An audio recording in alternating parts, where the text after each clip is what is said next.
Saludos amigos, sean bienvenidos a La Ventana Rota. Mi nombre es Diego Mendoza y en esta oportunidad vamos a conversar acerca de la importancia del ahorro para el progreso de una sociedad. Y para tratar este tema tan importante, tengo el gusto de contar con el profesor Luis Siroco, quien es ingeniero eléctrico y cuenta con una maestría en finanzas. El profesor Siroco tiene más de una década de experiencia en el sector privado, habiendo trabajado en empresas como Nokia y Lucent Technologies y actualmente se desempeña como profesor en la Universidad Centro Occidental Lisandro Alvarado. Además, es fundador y director de Zetabright, una empresa dedicada a la educación en administración, finanzas e ingeniería, así como del grupo Econintech, que se dedica a promover las ideas del libre mercado, de la democracia y del respeto a los derechos naturales. Sus artículos los pueden conseguir en páginas como Econintech o en la página, el portal del Instituto Mises, donde, por cierto, fue la primera vez donde encontré o conocí sus opiniones. Profesor, bienvenido y gracias por aceptar la invitación. No, gracias a ti, Diego. De verdad, muy honrado de que me hayas invitado. Espero no defraudar con las respuestas que vaya a dar. Pero muchísimas gracias, ¿verdad? Encantado de la vida de poder participar en estos espacios bueno, poco a poco ir informando a la gente y educando también, porque de eso se trata. Por supuesto, así es. Eh, bueno, creo que para empezar a desarrollar el tema, es fundamental, ¿no? Se le puede ofrecer a quienes nos están viendo y a quienes nos están escuchando un concepto acerca de qué es en sí el ahorro, ¿no? ¿De qué se trata? ¿Qué es el ahorro? Claro, mira, Diego, yo te participo y le participo a toda tu audiencia que todo el enfoque que nosotros damos desde Conintec y el mío propio particular es muy basado en la Escuela Austríaca de Economía. Entonces es probable que muchas de estas cosas choquen con lo que se llama el mainstream o la corriente principal de pensamiento dominante, ¿no? En materia económica. Entonces, desde el punto de vista de la escuela austríaca, que es el punto de vista que yo comparto y defiendo, el ahorro no es más que eh, la postergación del consumo. O sea, eh, tú postergas tu consumo precisamente para, con la esperanza de que en el futuro puedas obtener un consumo mejor. Eso es básicamente el concepto, la línea de pensamiento de una persona que ahorra. Postergo mi consumo, es decir, no me consumo todo lo que ingresa a mi patrimonio, a mis cuentas.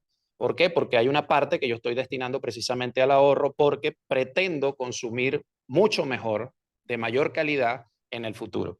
Entonces, claro, ese dinero, digamos, esa parte del patrimonio que yo ahorro, que yo suspendo, que no toco, evidentemente la forma de hacerla crecer en el tiempo, sobre todo en estos tiempos que estamos viviendo ahora de tanta inflación, de tanta depredación del salario y todas estas cosas, es invirtiéndola.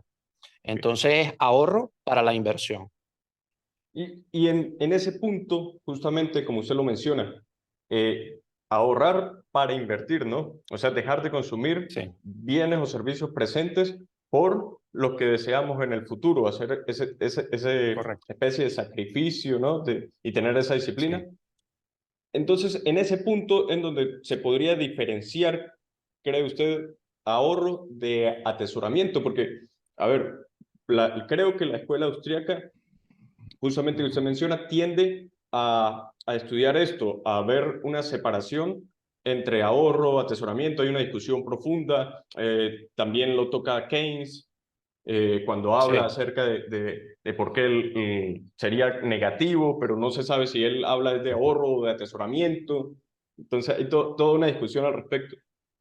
Sí, mira, lo que pasa es que la corriente principal, la mainstream, te dice que hay una paradoja, fíjate, hay una paradoja muy interesante que te dicen o te enseñan que ahorrar hasta cierto punto es bueno desde el punto de vista individual, para ti como persona, evidentemente, porque el mundo es cambiante, hay una incertidumbre ineradicable en lo que va a pasar.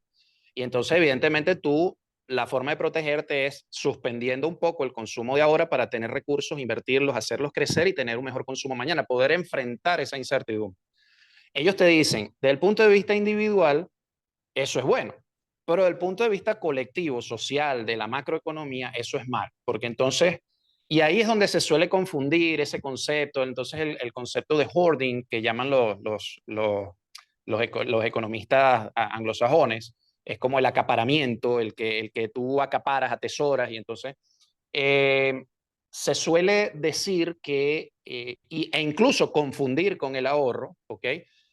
Porque al tú hacerlo, estás castigando el consumo. Y entonces, según la corriente principal de pensamiento que hay en las escuelas de economía, y que es lo que se enseña masivamente, no solo en Venezuela, en todo el mundo, tú tienes que consumir. Porque el consumo es lo que mueve la economía, según ellos, según ellos. Eh, y eso en parte es lo que se inculca, eso es lo que se dice, eso normalmente en los medios de comunicación es lo que se masifica y por supuesto pues eso crea un sesgo en nosotros eh, muy contrario al ahorro, ¿no? Muy contrario a eso que tú mencionabas, a ese sacrificio que tengo que hacer hoy para poder tener un mejor mañana. Entonces, digamos que ese es un poco el escenario, ¿no? donde nosotros nos movemos. Pero resulta que la Escuela Austríaca de Economía justamente te dice todo lo contrario. Ella desmiente esa paradoja de que el ahorro es bueno para ti, pero que es malo para la economía. Porque es que resulta que la economía no puede estar al margen de los individuos. Entonces, lo que es bueno para los individuos es bueno para el colectivo, Claro. para la economía también, porque al final de cuentas es esa suma de las partes. Entonces, resulta que hay muchas cosas, entre otras cosas, por ejemplo, las métricas que utilizamos para medir. Cuando las corrientes principales de economía comienzan a medir, tú sabes que hay el tema de la macroeconomía, pues estamos muy sesgados a mirar los agregados, todos esos números como el Producto Interno Bruto, el ahorro total de una nación, el consumo total, el gasto público, todo ese tipo de cosas que son importantes. Yo no Sí. niego la importancia que eso pueda tener, pero allí justamente esas métricas están creadas para desconocer una parte inmensa que no está capturada en esas métricas, en esas estadísticas, de lo que está ocurriendo en la economía real. Es decir, de lo que ocurre, no en la economía sumergida, porque muchos dirán, no, es que esa es la economía sumergida, el mercado negro y esto y lo otro. No, Sí. no, no. No me refiero a eso, me refiero a que hay una parte descomunal y quien no me crea a mí, por ejemplo, puede consultar los videos del doctor Jesús Huerta de Soto en YouTube o del doctor Juan Ramón Rayo en YouTube, también lo pueden hacer. Son doctores en economía, mucho más que yo saben de eso, y pueden verificar que hay una parte inmensa de la economía que no está incluida en esas métricas que nosotros vemos normalmente. Y esa es la parte de las etapas intermedias de la estructura productiva. Todo eso no se contabiliza, por ejemplo, en el Producto Interno Bruto.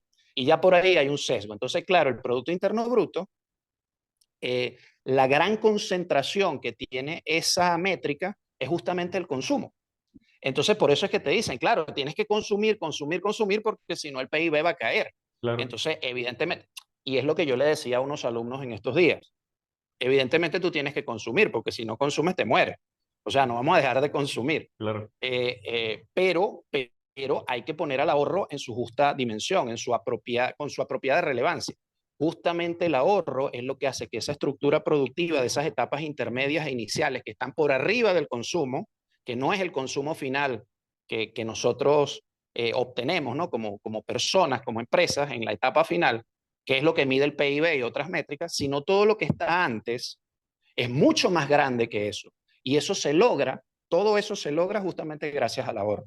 Y el ahorro te permite que esa estructura productiva se verticalice cada vez más.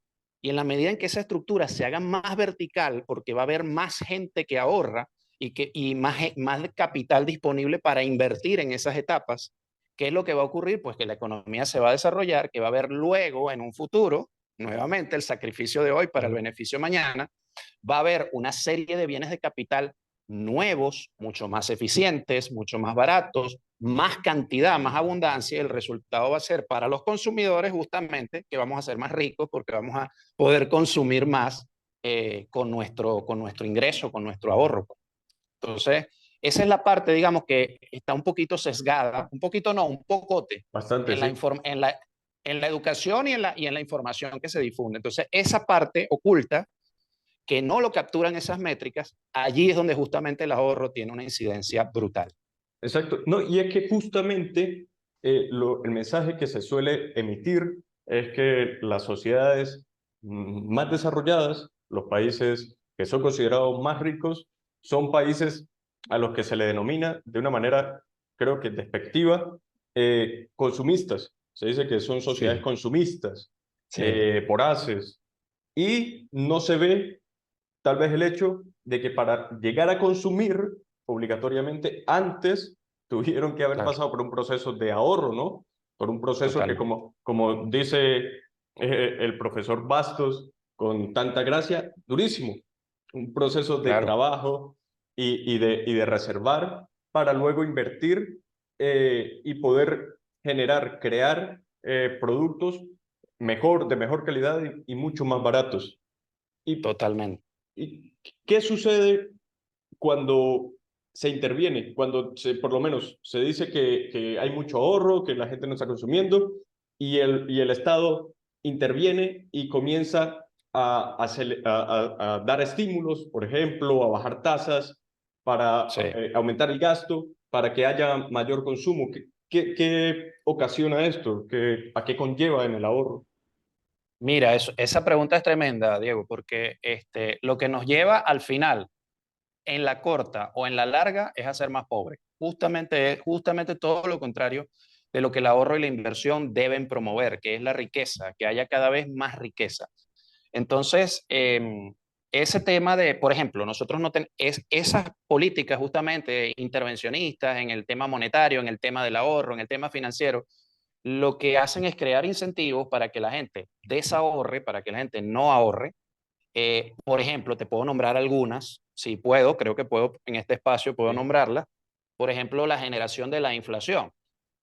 Mucha gente, ese es uno de los peores. Mucha gente cree que eso es culpa de los empresarios y de los productores y porque son unos avariciosos, etcétera, etcétera. Y entonces cada vez más quieren tener más margen y entonces por eso nos castigan y los precios suben. Realmente no es así. La óptica de la escuela austríaca te dice que lo que hacen los empresarios, los productores, los comerciantes, lo dice el profesor Huerta de Soto, es funcionar como correas de transmisión. O sea, si hay una fuerza inflacionaria que ellos están recibiendo, evidentemente ellos van a transmitir esa fuerza inflacionaria hacia nosotros que vamos a consumir. O claro. sea, eso es, digamos, algo esencial. Pues. Si queremos hacer la analogía con la ciencia física, aunque Huerta de Soto no es muy partidario de eso, de hacer esas analogías, pero ese es un tema clave porque ¿qué pasa? La persona evidentemente se genera un incentivo en la persona a nivel individual y a nivel de economía también, de que, oye, yo tengo que consumir inmediatamente porque es que resulta que mañana, como se está depredando el valor de mi dinero, pues mañana yo voy a poder comprar menos, entonces tengo que consumir Claro. ya. Entonces, eso es lo que logras tú generando inflación y la inflación no la producen los empresarios y los comerciantes, ellos son correas de transmisión. La inflación realmente es lo que se infla, es la oferta de dinero, es la masa monetaria, eso es lo que se infla, por encima de los niveles, por supuesto, a los que crece la producción. Entonces, cuando se logra eso, ¿qué es lo que pasa? Que cada unidad de dinero, que de lo que consideramos dinero, de lo que en ese país es válido como dinero, pues cada vez vale menos, porque ahora hay muchas más unidades compitiendo por adquirir los mismos bienes o bienes que no han crecido al mismo ritmo que creció el dinero. Ah, ¿y quién controla la oferta monetaria? ¿Y quién controla? ¿Son los empresarios acaso? ¿Son los comerciantes? Ok, hay un efecto allí y mucha gente me dice, no, pero es que hay tipos que son avariciosos, que quieren meterle un margen de 500%. Es que no descarto que eso pasa, claro que eso pasa, claro que sí, pero si el mercado funcionara libremente, si el mercado se dejara funcionar libremente, el mercado se regularía y esos tipos quebrarían. Yo he visto no solo en Venezuela, no en Venezuela, pero en otros países, en Estados Unidos, yo he visto quebrar empresas justamente por personas y te estoy hablando de Estados Unidos, que no es el mercado más libre, puramente libre que existe, ¿no? Porque está Exacto. profundamente intervenido también. Pero digamos que funciona más libremente que el nuestro y hay mucha más empresas y mucha más libertad de empresas, sobre todo. ¿Qué ocurre allá? Bueno, yo he visto quebrar personas por querer meterle un margen tremendo a eso. Y ahí no ha tenido que intervenir el Estado, el gobierno, ni nada por el estilo, a cerrarle la empresa a la persona por ser un usurero. No, el mercado lo ha quebrado. ¿Por qué? Porque se dan cuenta que puede obtener en otro sitio, relativamente cerca de allí, el mismo bien o quizás mejor a un precio menor. Bueno, entonces sencillamente desvío mi preferencia hacia ese otro sitio y bueno, este sitio se va a resentir, el sitio donde la persona mete un margen increíble. Entonces, te mencionaba para volver al tema, el tema de la inflación, que es uno de los más perniciosos, pero es que hay otros. Por ejemplo, cuando el Estado te quiere grabar con impuestos muy altos a la propiedad. Imagínate los impuestos el impuesto a la herencia, por ejemplo. Exacto. Supongamos que tuviéramos un impuesto a la herencia muy grande, muy brutal. ¿Qué incentivo tiene la persona a ahorrar para transferir esa propiedad a sus hijos, a sus nietos, etcétera? Si obviamente te la van a castigar de tal manera que prácticamente lo que vas a heredar es una minucia o vas a Claro. heredar muy poquito, vas a transferir en herencia muy poco. Entonces, eso va mermando los incentivos de la gente. Y al final, pues evidentemente la gente se va haciendo cada vez más pobre, porque lo que nos hace es que todas esas etapas de las que hablábamos antes, que están antes del consumo, la estructura productiva se va aplastando cada vez más. Hay etapas de arriba que son muy importantes, que van desapareciendo, justamente porque con esas políticas lo que están haciendo es a todos acercarnos cada vez más al consumo. Entonces ahí sí nos volvemos unas sociedades consumistas, consumistas, consumistas, y evidentemente nos olvidamos del ahorro, que es lo que causa que haya muchos más bienes de capital y que podamos ser más ricos cada vez. Por Exacto. decirte el ejemplo del impuesto a la herencia, pero fíjate, por ejemplo, donde hay estados de bienestar muy fuertes, las personas también no tienen incentivos a ahorrar, porque dicen, bueno, ¿para qué yo voy a ahorrar para mi jubilación o mi pensión si papá Estado me va a dar pensión y me va a dar jubilación? No es el caso de Venezuela, pero no es el caso de Venezuela porque tú vives de una pensión aquí y prácticamente, Sí, o sea, no puedes. Pero en otros estados, en otros países, digamos que eso es mucho más alto. La persona puede aspirar, vivir de eso que el Estado le va a dar, ¿no? Del reparto. Entonces, bueno, eso también merma tu capacidad de ahorro, tu incentivo para ahorrar.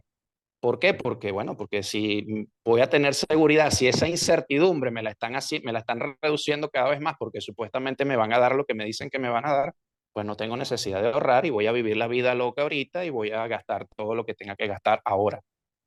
exactamente. Sí. No, y en cuando usted toca el punto de la inflación, se me viene a la mente, porque usted habla acerca de la inflación, obviamente desde el punto de vista económico, de la ciencia económica, como cuando se emite dinero por encima de la demanda, Ujú. y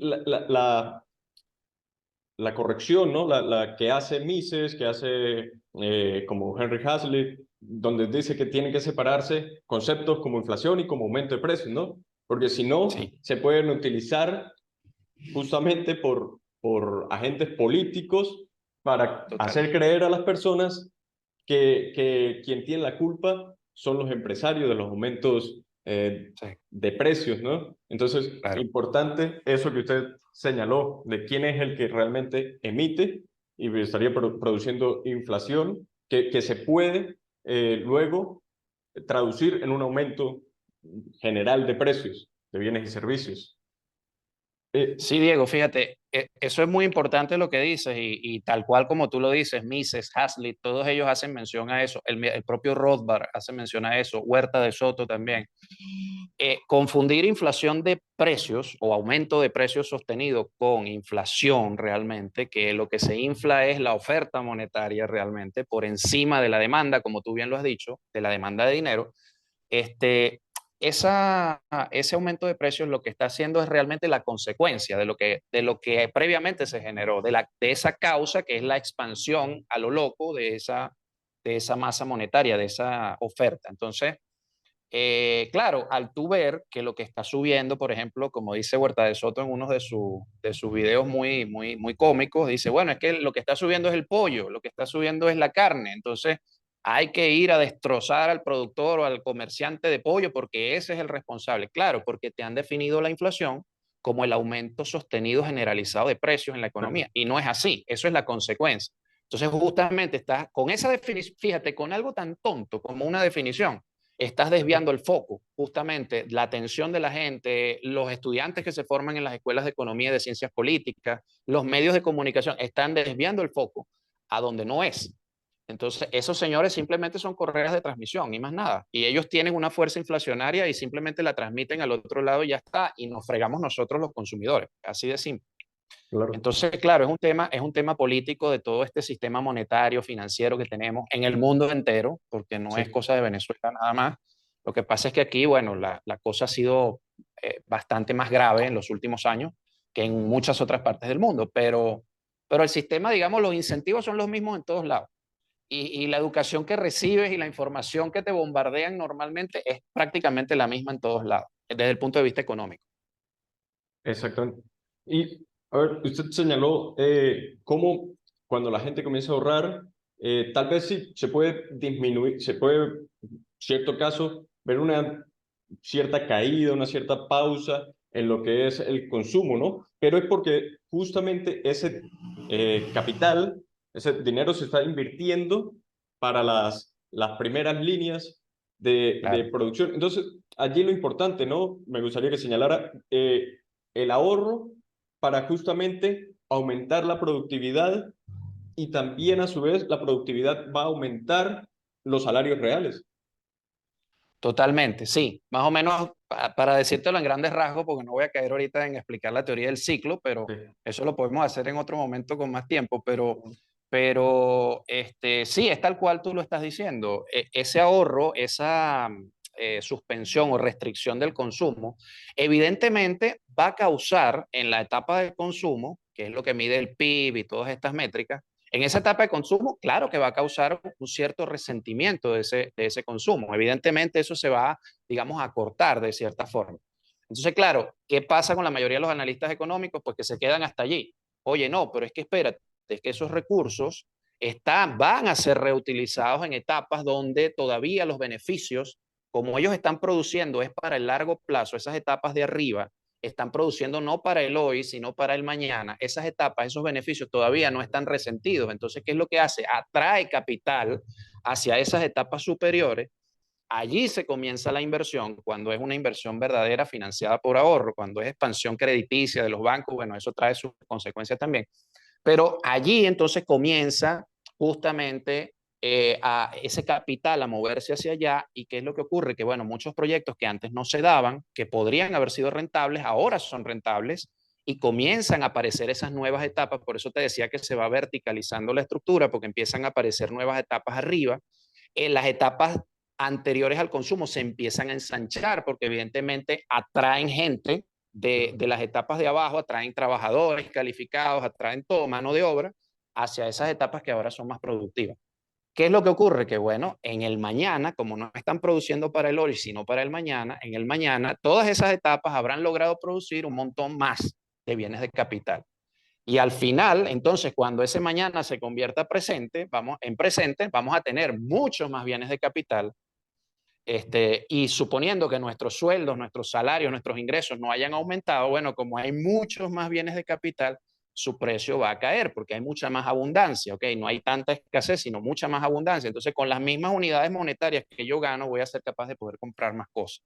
¿Y acaso eso no es riqueza? Eso es riqueza. exactamente. Entonces, entonces precisamente, justamente eso, el desconocimiento, el mainstream lo que hacen normalmente, yo no conozco todas las corrientes de pensamiento, es evidente, no puedo saberlo, no las tengo claro, pero lo que es el grueso, normalmente desconoce todo eso que está pasando arriba. Y Claro. entonces se quedan solamente en la etapa de abajo y te dicen el consumo, es malo ahorrar, como sociedad no tenemos que ahorrar, tenemos que consumir, y es realmente todo lo contrario. Si queremos tener salarios reales, o sea, que con el mismo sueldo, el mismo ingreso nominal, yo pueda comprar cada vez más cosas, adquirir cada vez más cosas, entonces lo que tenemos es justamente que ahorrar, no tenemos es que gastar, o sea, consumir, sino ahorrar. Exactamente. No, y además, que lleva a lo largo del tiempo, a largo plazo, a una mejora, ¿no? También lo que significa el ahorro como parte, como un valor, creo yo, de la responsabilidad de hacerse cargo de la vida de uno mismo, del futuro y de tener Total, disciplina, ¿no? También creo que es algo muy importante de total. señalar.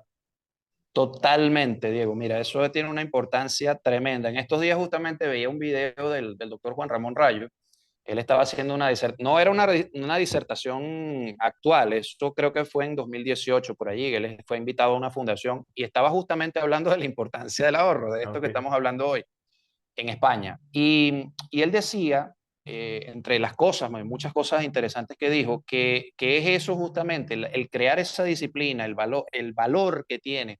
Y si eso tú lo llegas a insertar en la conciencia, en la cultura nuestra, que eso es difícil, eso no es fácil, Sí, el resultado va a ser muy positivo a la larga, porque como individuos, por ejemplo, si nos vemos como individuos, nosotros nada más, bueno, justamente para tú poder afrontar esa incertidumbre ineradicable que tiene el futuro, porque no sabes qué es lo que va a pasar, justamente qué tienes que haber hecho, bueno, haber ahorrado, haberte preparado, porque en algún momento el futuro se va a volver presente.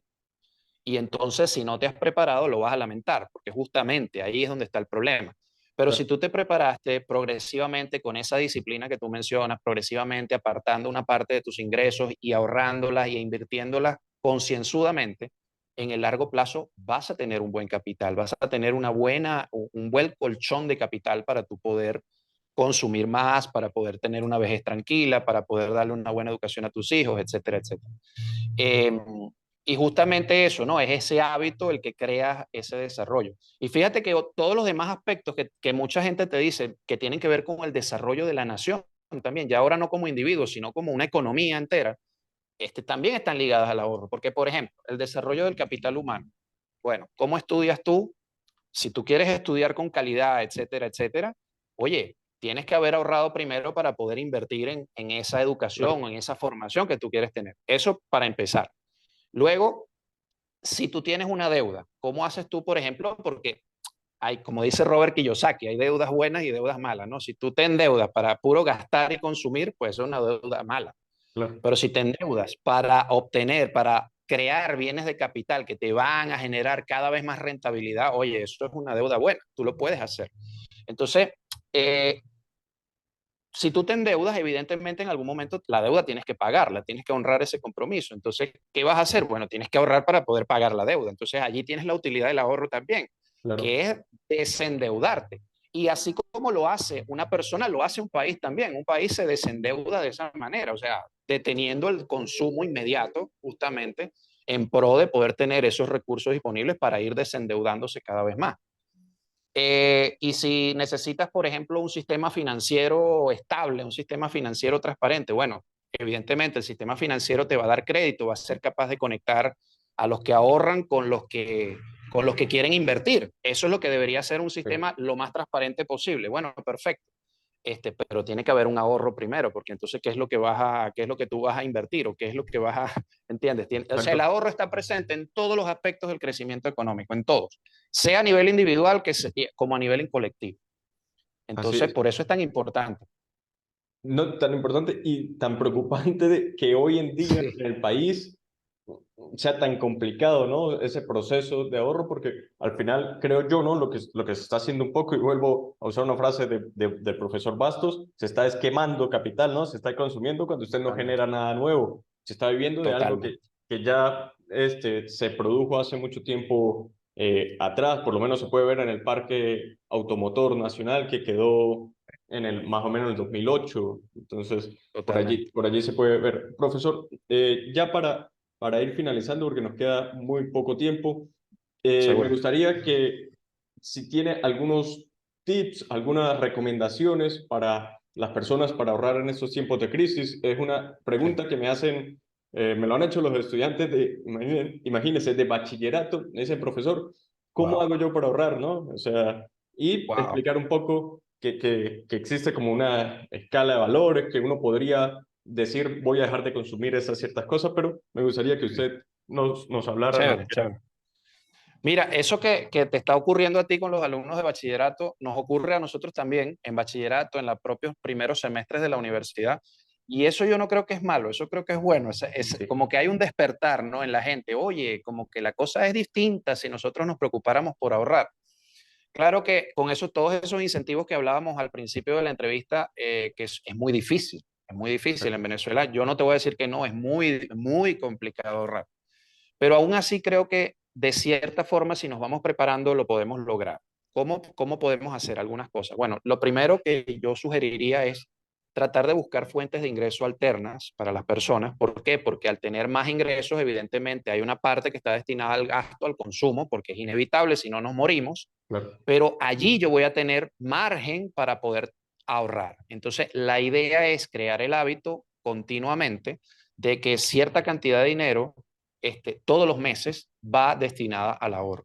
Ahora, ¿en qué puedo ahorrar? ¿En qué puedo? Bueno, ahí hay, por ejemplo, hay distintas cosas, ¿no? Pero hay instrumentos, por ejemplo, financieros, hay productos indexados, eso después lo podemos hablar, eso es un tema ya de financiero, pero hay productos indexados donde la persona puede ir invirtiendo de a poquito y les dan buenos retornos en el largo plazo, porque esa cuestión de estar comprando y vendiendo en el mismo día y bueno, eso te puede dar cierta liquidez si lo sabes hacer, ojo, porque también te expones a un riesgo tremendo, pero Claro. si sabes hacer las cosas te puede dar cierta liquidez. Pero si tú no tienes conciencia de en qué vas a usar esa liquidez, pues lo que va a hacer es que vas a tener liquidez y te la vas a comer toda. Y ese no es el sentido. El sentido es que tengas esa parte disponible para ahorro de manera que tú progresivamente puedas ir ahorrando. Otra cosa donde tú puedes invertir en estos tiempos tan duros, en tu propia formación. ¿Por qué? Porque tu capital humano va a crecer y eso también va a ayudar a crecer no solo tus posibilidades económicas en el futuro cercano, sino también como país. Entonces, si lo hacemos, digamos, de forma global, ¿no? Entonces, invertir en ti, tratar de controlar mucho esos gastos pequeñitos, que a veces tenemos muchos gastos pequeñitos que llamamos en finanzas gastos hormiga. Ok. Eh, Mira, caramba, me compré, no sé, un caramelo, me compré algo, un refresco, no sé, fueron $2 y $3, pero resulta que estás todos los días haciendo eso.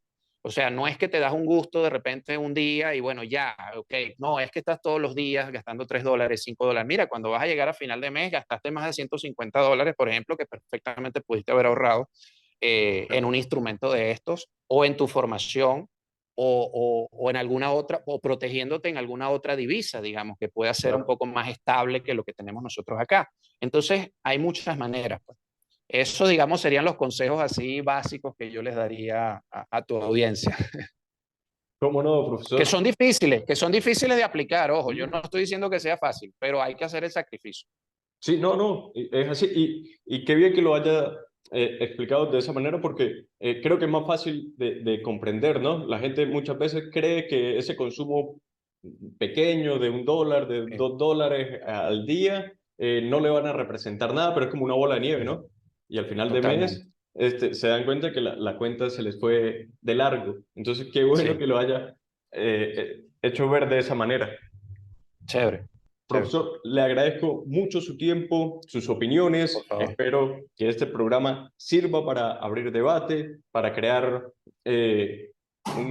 discusiones, para crear, a su vez, ayudar a crear conciencia en cuanto al ahorro, a la importancia del ahorro en la sociedad. Y por supuesto, espero que en una próxima oportunidad volver a tenerlo para conversar de otros tantos temas que son tan importantes, ciclos económicos y demás.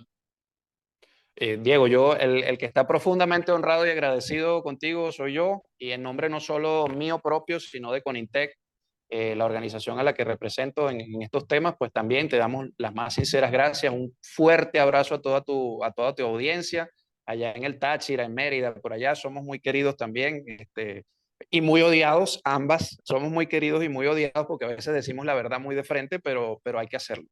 Muchísimas gracias a ti. Así es, cómo no.